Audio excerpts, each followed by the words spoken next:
Hi, I'm Adrienne Pasquarelli, Special Projects Editor and Senior Reporter at Ad Age, and welcome to another edition of the Marketer's Brief Podcast, our weekly discussion about marketing news and trends that have the industry buzzing.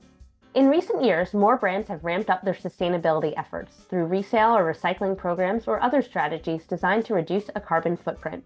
In 2017, Rothy's launched online as a direct-to-consumer seller of shoes made from plastic waste. The brand has more recently expanded into new categories such as handbags. Today we'll be talking with Jamie Gersch, Chief Marketing Officer of Rothy's. She'll discuss how the brand is leveraging its community of customers to reach environmental goals and what she's prioritizing this year. Now here's my conversation with Jamie.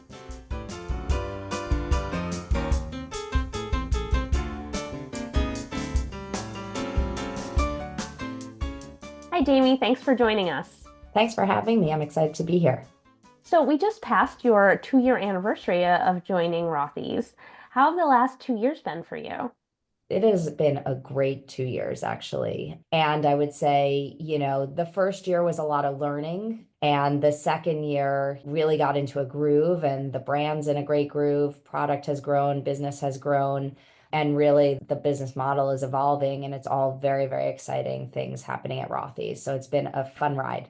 And how does the marketing for this brand, it's direct to consumer, there's so many differences, it's sustainable. How's it different from your prior roles at larger companies like an Old Navy, for example? Yeah, I mean, it's funny because people ask me that all the time. And I would say, some things stay true and, you market different products, different brands, different categories, and there's some tried and true things. And then certain things change depending on the brand you go to. And what I would say about Rothy's, which has been incredible to work on, is the mission of the brand and the ability to really storytell around the founding story connecting to what we do today. And I like to talk about Rothy's and Stephen and Roth, who founded the business, having no business really trying to birth a shoe company that was not only stylish, comfortable, but also sustainable. And that belief in anything is possible is really what has grounded the mission of the business from the beginning and still is tried and true now. And whether that's innovating in product or innovating in sustainability practices or innovating in how we're bringing sustainability to life for the brand, that's opened up a lot of doors at Rothy's. And I think that, that will continue into the future. What is that founding story? I'm not familiar with that. I mean, why was sustainability and women's fashion, why was that such an important part of their mission when they started it, which was almost a decade ago, right? When it launched? Yeah, oh, longer than a decade ago. I mean, they started building this and trying to figure out how to build and craft this shoe back in 2011. And funny enough, Stephen and Roth had no business, like I said, trying to build this. Stephen was a banker and a lawyer by trade. Roth was a serial entrepreneur and innovator, and their wives met in a mom's group. And it was the time when the Lululemon tight was coming out, and every woman was wearing the Lululemon tight to drop their kid off at school, to run carpools, to exercise in, and even to dress up. And they looked and said, why is there no equivalent shoe to the Lululemon tight that's a front of shoe in the closet?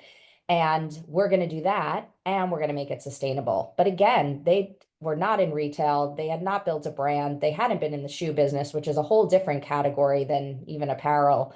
And they just set their minds to doing this. And it took them 5 years to figure out how to craft and make this shoe. And so the shoe didn't go to market until 2017. So they worked to figure out how to do this and do it sustainable. And they knew that they needed to do it differently, which was the sustainability side of the brand. And that has guided everything we've done since then. So whether it's the product that obviously is sustainable and made from plastic and recycled plastic bottles, to our factory in China, it's the first LEED certified shoe factory in China. It's zero waste. And so it's everything from the product all the way down to the practices, people we employ in the factory, that really has guided us since the beginning and continues to guide us go forward. We're just coming off a fairly robust holiday shopping season. How did everything go for you guys? What were some of the highlights? And can you talk a little bit about the campaigns that you ran ahead of the holiday season? Yeah, we're very, very pleased with our performance last year and over the holiday season. And what I think is incredible about Rothy's in the holiday season is there's obviously a gift giving business, and people want to give the brand of Rothy's because we have such loyal customers and a loyal, fan base that wants Rothy's as their gift or a gift card as their gift. And then we were still acquiring a ton of new customers through that entire period. And that new customer acquisition was because we were getting out there on the brand side and also getting out there with our tried and true beloved products that have been runaway successes, namely the Mary Jane and the Clog, which we have just seen take off and create true fandom out in the world around these two products. And that continued through the holiday season. So it was great to see that our holiday product and the brand resonated, and then our tried and true everyday love of the key products just continued as well. What marketing do you find to be successful? What channels do you typically gravitate towards? Because you're also targeting different generations of women, right? It's not. Yeah. And that, social has been such a key channel for us, not dissimilar to many other brands, but I would say, the way we've been using social has been different than the brand has used in the past. And whether that's through the organic nature of how we're using the channel and going out and finding authentic women across ages, like you talked about, that just fall in love with the brand and the product naturally, whether that's because of our sustainability story or because they fall in love with the product, they are naturally finding us. And then we're finding them and creating that partnership and creating that community. And it's spiraled into this flywheel of creators that love us authentically, that then want to speak on our behalf. And then we have just built an incredible roster and community of women that just spread love on our behalf for the brand and the product alike. So I would Yeah, say social has been, probably the key way that I would say the brand has driven relevancy in the past year, and obviously sales.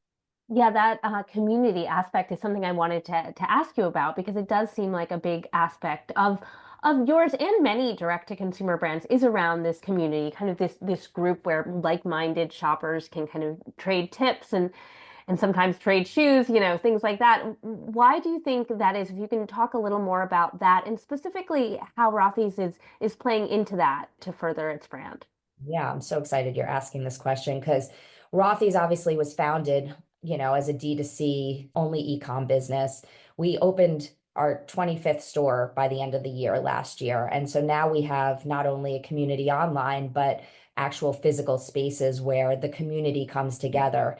And we've had addict, we call them they call themselves the addicts on Rothy's, and they are a self-driven community that has grown in the social space around their love of Rothy's. And they've used our stores now and used the physical to expand their communities into the physical space.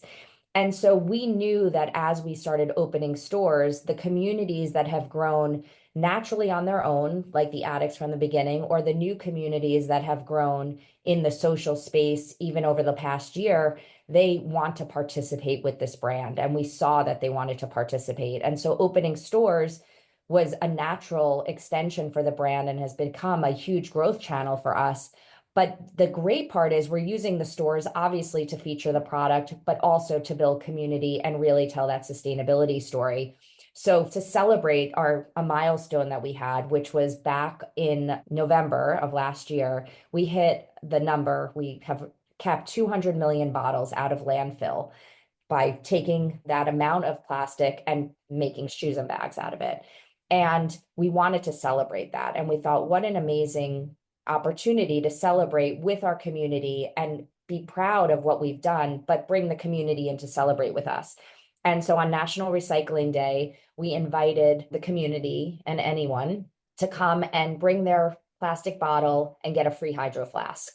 And Hydro Flask has been an incredible partner over the past year to really reinforce the way that we can engage the community, to your point, but also build the brand and build an understanding of what this brand was founded on and what we continue to believe, which is you can do good and, sell amazing product and want to have people participate with the brand and the product at the same time. And these activations have shown us that. We've had over 2,000 people show up and really just want to participate with us. We had lines around the block. At our Nolita store, people started lining up at 4:30 in the morning to start trading, their plastic bottles for a hydro flask. And nothing makes us happier than to see the community want to engage, not because they're there to buy shoes. Of course, we want people in our product, but what makes us equally as proud is they just want to participate in the action of keeping plastic out of landfills. Now, I know you're also freshly returned from being at CES in Las Vegas. Can you talk a little bit about some of the innovation that you've seen and also why a brand like Rothy's is attending a tech-driven event like that? Yeah. Back to social, we've used social in such a big way to really tap into the community. And, there were a couple of key insights that we garnered over the year and that the social platforms have given us. And when we went to CES, we went to really talk about what are we doing to really highlight that and what has been the success. And I would say there's been two key things that we've done within social that have reinforced the community and driven the success in social. The first is this idea of creator spread, and it goes back to TikTok's What's Next report. And they really talked about getting in with the creators and getting in with this authentic community. And back to what we were talking about, we went out and have found people. I'm going to use a woman by the name of Natalie Shine, Nat God, who just talked about our Mary Jane. We have had our Mary Jane for years and years and years. It was our #8 bestseller in 2023. She went out and said, I love this Mary Jane. You have to have this Mary Jane organically. We found it. Her handle's Nat Shine. She became a brand ambassador for the brand. And now it's our #1 selling shoe because we've participated with her in a really authentic way. So she runs a big silly trivia game on TikTok. We did an MJ trivia game with her, and really just she has become just a fan. She's a fan of the brand naturally, and then has used her community and her creators, creators across the board to really spread the word. That would be one thing. And then the other thing is really listening to the community and this idea of comment to cart. And so the clog, our other runaway hit, it sold out 7 times. We cannot keep it in stock because it's that viral of a shoe. And we kept seeing on the platforms, on the social platforms, naturally talked about, we want the clog in more colors, we want the clog in more fabrications. Men were saying, can you make the shoe in a bigger size? We want to buy it for ourselves. And so sure enough, we've been using those insights almost like a focus group. Like, how do you use the community to inform product decisions, and how do you use it to expand the community? And so we've actually taken those insights. So the men's is a perfect example. We launched a men's clog Black Friday because we saw that so many men were wanting to buy the clog, and it's off to a great start, which we're super excited about. And the way that we've used those insights, you start to see the customer insights grow and the customer community grow. And so, we're reaching a younger audience, not too young, but we're starting to see that, our new customers are coming in from Clog and Mary Jane, and that represents over 50% of our conversions on these platforms. And so you start to see the flywheel going of what the products they're talking about, how do you feed into it? They're talking about the brand and sustainability on the platforms, and then we're attracting new customers, and it becomes this flywheel of insights that we're using from a customer and a product perspective that's really helped us fuel the business. That's so interesting about the men, starting the men's clog because they asked for that consumer insight. Do you anticipate doing more products for men? Yeah, we've had a robust men's business, I would say. We have incredible products for guys, and we're continually learning what do they want. So I found it amazing that our merchant noted that we used our merino fabric, recycled merino fabric, that we use in women's boots all the time for some men's silhouettes during the winter. it's not selling as well because he's probably hot. He's hotter than women. So like, how do we really test and learn and understand the differences between what, men want and women want? But we know that we have an opportunity with men, and we actually just went out and talked to men's shoppers, and then the customers that buy us already love us, and the aware non-purchasers want us to be where they're shopping for themselves. So, a lot of wholesale partners, which, as I'm sure you're aware, we're starting to distribute outside of our own channels. And that came directly from customers, men and women. They wanted to shop us where they were shopping naturally for shoes. And so, again, going back to really listening to your customer and using those insights to inform business and marketing strategies has been critical for the growth of the business. I wanted to ask you about a couple shopping behavior trends that you might be seeing and how the brand is handling them.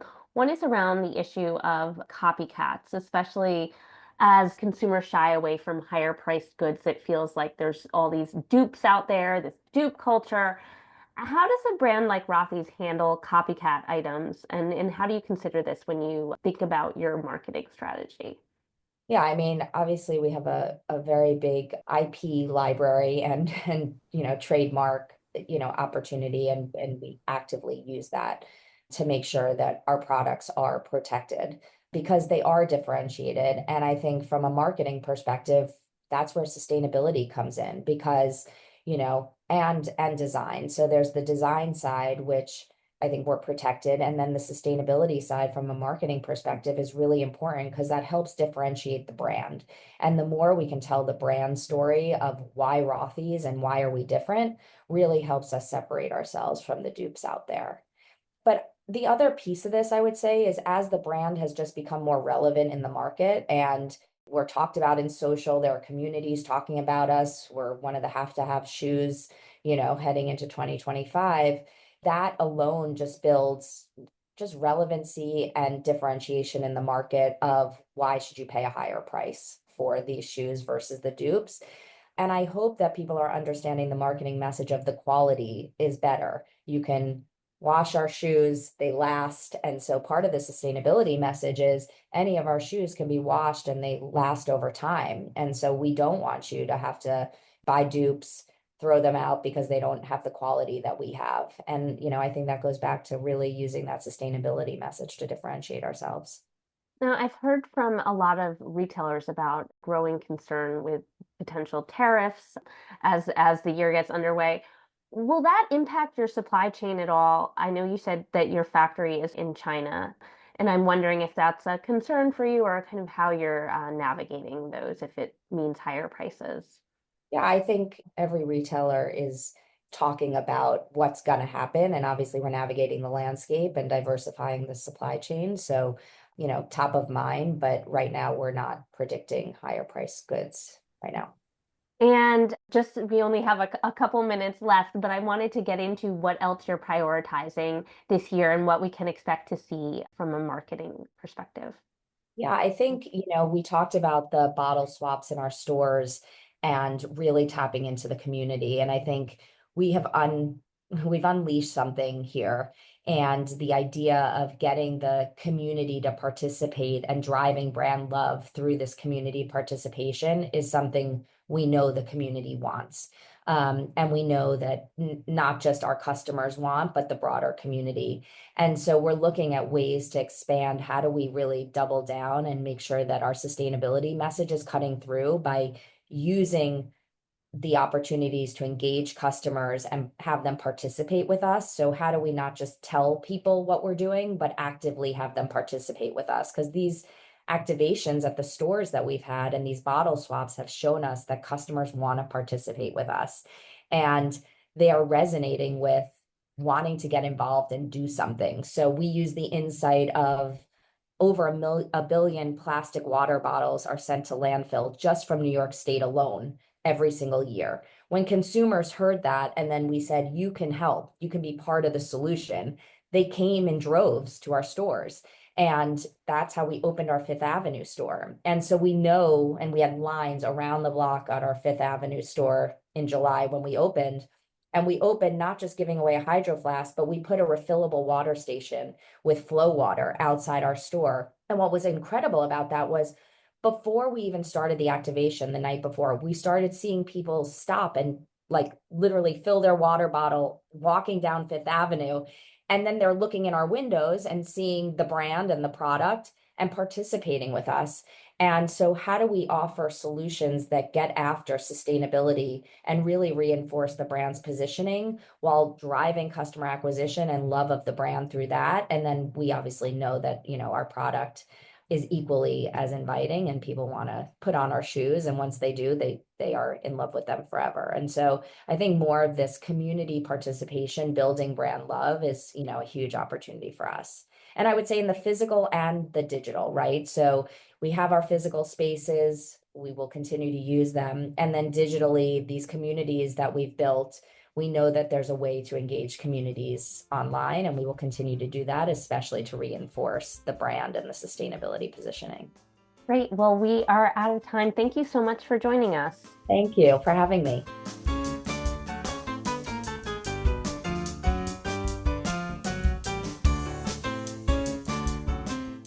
That was Jamie Gersch, Chief Marketing Officer at Rothy, and I'm Adrienne Pasquarelli, Special Projects Editor and Senior Reporter at Ad Age. I'd like to thank our producer, Lauren Ciardio, and invite you to subscribe to the Marketer's Brief podcast on your favorite player.